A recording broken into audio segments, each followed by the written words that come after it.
Governor Punjab साहब ने एक स्टेटमेंट दी कि कुछ अरसे में बिलावल भुट्टो वज़ीर-ए-आज़म पाकिस्तान होंगे। ऑल्दो ये गवर्नर साहब की ख्वाहिश भी हो सकती है और पीपल्स पार्टी के हर रुकन की ख्वाहिश भी है, लेकिन बैरिस्टर सैफ साहब जो हैं वो इस बात की तायद करते नज़र आए और उन्होंने कहा कि जरदारी साहब इसी मिशन पे हैं। क्या वाकई ये कोई मिशन है, इस पे काम शुरू हो चुका है और इसमें पीटीआई के कुछ लोग जो बात कर रहे हैं उनको भी इस बात का इल्म है? देखिए, जो होती है ना शुरलियाँ, ये तो छोड़ी जाती हैं। बैरिस्टर सैफ साहब तो ऐसी शुरलियाँ छोड़ेंगे जिससे कोई अभाम पैदा हो।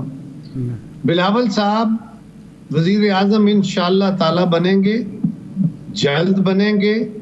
जब इलेक्शन होगा, इलेक्शन के नतीजे में इंशाअल्लाह ताला अवाम के वोटों से, अवाम की तायद से बनेंगे। वो नौजवान जिन्होंने अपनी असम्बली के अंदर या असम्बली के बाहर पाकिस्तान के मुख्तलिफ इशूज़ की आइडेंटिफिकेशन में और उसके सोल्यूशन में बिल्कुल लोगों को मुतासर किया है कि उन्होंने बहुत अच्छा परफॉर्म किया। वो कोई 1.5 साल या 1.25 साल वजीर खारजा रहे इस मुल्क के और उन्होंने अपनी कायदाना सलाहियतें मनवाई हैं। वो बनेंगे ज़रूर, लेकिन हम किसी के तुफैली बन के नहीं बनेंगे जिस तरह आप वो बैरिस्टर साहब कह रहे हैं। इंशाअल्लाह ज़रूर बनेंगे। नहीं, लेकिन गवर्नर साहब ने जो बात की उसमें तो नए इलेक्शन की शर्त नहीं थी और ये था कि आपको जल्दी नज़र आएंगे, अटक के मसाइल भी वो हल करेंगे, पंजाब के मसाइल भी हल करेंगे। तो उसके बाद ही हौसला हुआ बैरिस्टर साहब को बात करने का। तो ये जो सलीम हैदर साहब है, ये पहले भी इस तरह की बातें कर चुके हैं। मेरा ख्याल है जी, सलीम हैदर साहब मेरे भाई हैं, मेरे साथी हैं।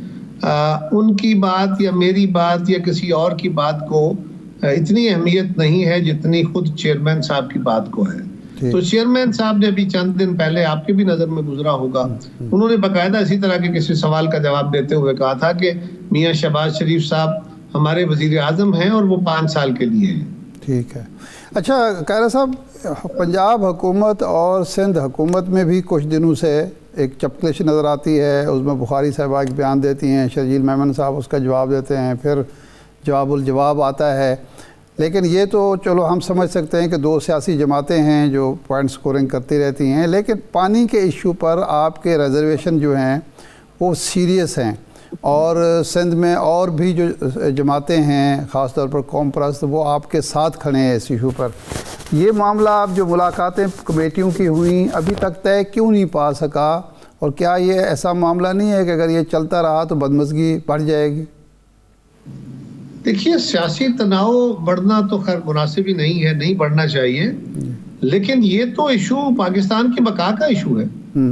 ये इशू, इसके लिए कोई कमेटी नहीं बनी। इसके लिए बुनियादी तौर पे काउंसिल ऑफ कॉमन इंटरेस्ट उसका फोरम है। सिंध गवर्नमेंट के ये तहफ़्फ़ुज़ात हैं कि पंजाब में कुछ नई नहरें निकाल के पानी को रीरूट करने का फैसला किया गया है। इसके ऊपर उनके कुछ तहफ़्फ़ुज़ात हैं, कौम परस्तों के भी हैं, मेरी जमात के भी हैं। और अगर जो हमारा कौमी पानी का पूल है, नेशनल पूल, उसमें पानी हिस्सा तकसीम हो चुका है। पंजाब का कितना होगा, सिंध का कितना होगा, खैबर पख्तूनख्वा का या बाकी सूबों का, बलूचिस्तान का, इवन कश्मीर का कितना शेयर उसमें लेना है। तो अगर तो कोई सूबा अपने शेयर के अंदर रहते हुए अपने पानी को रीडिस्ट्रीब्यूट करता है तो उस पर किसी को क्या एतराज हो सकता है। और अगर किसी दूसरे सूबे पे उसके पानी को मैं इस्तेमाल करना चाहता हूँ और रीरूट करना चाहता हूँ तो फिर यकीनन उस सूबे का भी तहफ़्फ़ुज़ है। और अगर पंजाब को एडिशनल पानी का, कोई पानी के फार्मूले को चेंज करने की बात की गई तो हम पंजाब से खड़े होकर बातें करेंगे, बिल्कुल इसको कबूल नहीं किया जाएगा।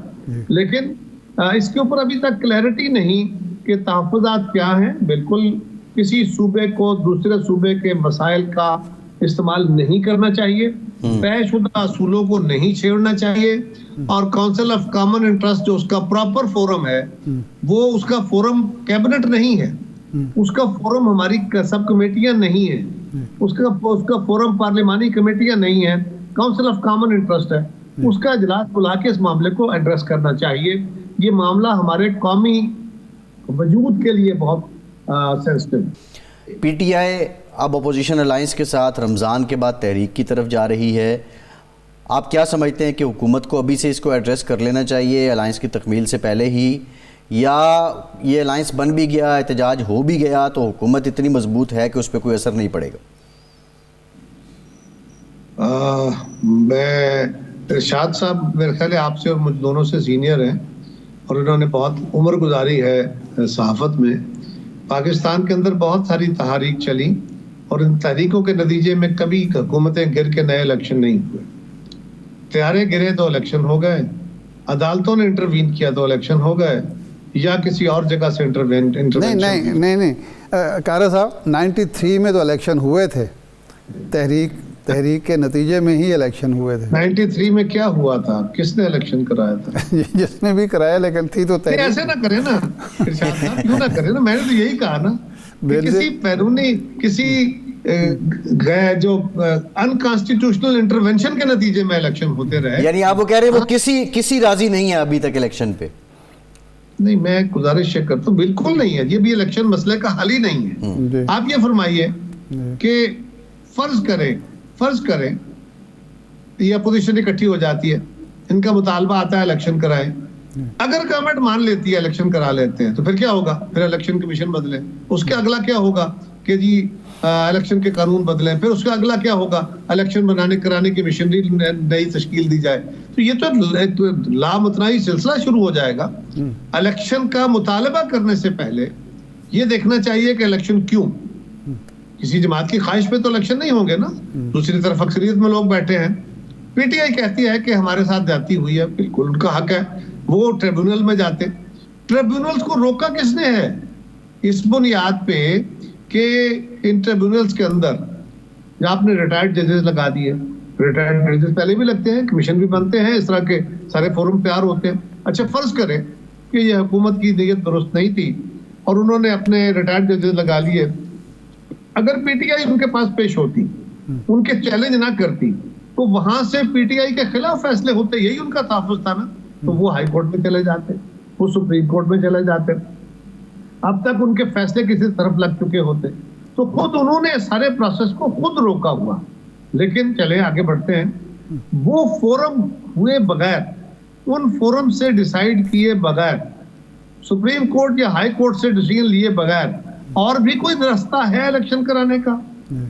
अब एक और बात है कि इलेक्शन का इनेकाद कैसे हो।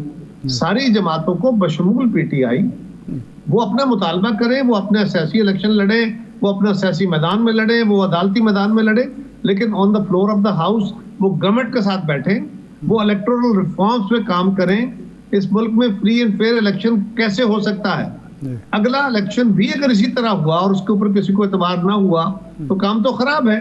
लेकिन आप कह रहे हैं कल इलेक्शन कराएं, अगला इलेक्शन जो है फर्ज करें अगर जल्द आ जाता है तो वो इलेक्शन तो यही लोग कराएंगे ना, यही हमारी इंतजामी मशीनरी होगी, यही इलेक्शन कमीशन होगा। कौन आएंगे? अमेरिका से लोग आ जाएंगे। उसके लिए पहले तैयारी करनी चाहिए और साथ ही साथ उनका अपना हक भी है, वो अपने अदालतों में प्रोसेस करें, अगर अदालतें उनको रिलीफ देती है तो बिस्मिल्लाह। नहीं कारा साहब, इस्लामाबाद के जो ट्रिब्यूनल बने उसको तो हुकूमत के लोगों ने रोका, जाके उनके ख़िलाफ़ बाकायदा अदालत में गए और वो जो हाज़िर सर्विस जजेस थे उनको रुकवा दिया गया। तो सिर्फ पीटीआई ने नहीं रोका, और जहाँ उन्होंने चैलेंज नहीं किया वो भी तो 1 साल हो गया, किसी ट्रिब्यूनल का उस तरह से फ़ैसला नहीं आया। तो ये भी तो एक हुआ है ना कि जो मर्ज़ी का मैदान सेट किया गया वहाँ भी 1 साल से रुकावटें ही रुकावटें हैं। और ऐसा नहीं है जी, ऐसा नहीं है, ऐसा बिल्कुल नहीं। देखिए, गुजारिश ये है, फर्ज करें आपका ये तहफ़्फ़ुज़ है कि आप ट्रिब्यूनल में गए हैं और मैं ट्रिब्यूनल में बैठा हूँ और मैं आपका मुखालिफ हूँ, आपको रिलीफ नहीं दे रहा, आपको इंसाफ ही नहीं दे रहा, तो आपके पास फोरम मौजूद है ना, आप अदालत में जा सकते हैं, आप हाई कोर्ट में जाकर दरखास्त दे सकते हैं जिसका ये स्लो ट्रायल हो रहा है, इसका एक्सपीडिशियस ट्रायल होना चाहिए।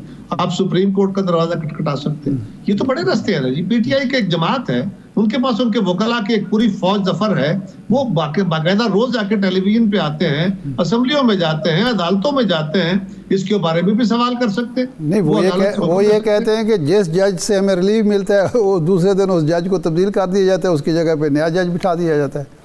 तो फिर क्या करें? फिर अमेरिका से जज ले आए? नहीं, मतलब कोई सिस्टम भी तो ऐसा फूल प्रूफ बनाया ना कि एतराज ना बने। आपने जो लोग हुकूमत में अपोजिशन में जो सियासत कर रहे हैं मिल बैठ के, यही तो हमारा सवाल है। यही कह रहा हूँ ना, वो कोई बैठे तो सही, मैं तो बार बार कह रहा हूँ वो बैठ गए तो आप मुलाकातें नहीं करवा सकते हुकूमत के लोग? बिल्कुल नहीं बैठे। बिल्कुल नहीं बैठे, सॉरी। कब बैठे हैं?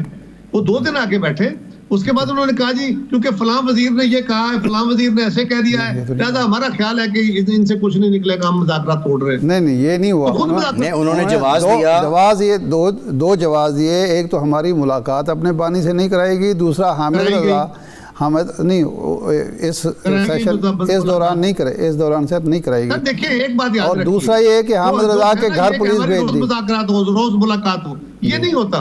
सवाल ये है कि जिस दिन मुज़ाकरात तोड़ने का ऐलान उन्होंने किया उस दिन तक तो अभी 7 दिन का टाइम पूरा नहीं हुआ था जो तय हुआ था। उन्होंने जवाब ये दिया था कि ख्वाजा आसफ साहब ने ये कहा, फलां वजीर ने ये कहा, लिहाजा हमारा ख्याल है कि इन तिलों में तेल नहीं है।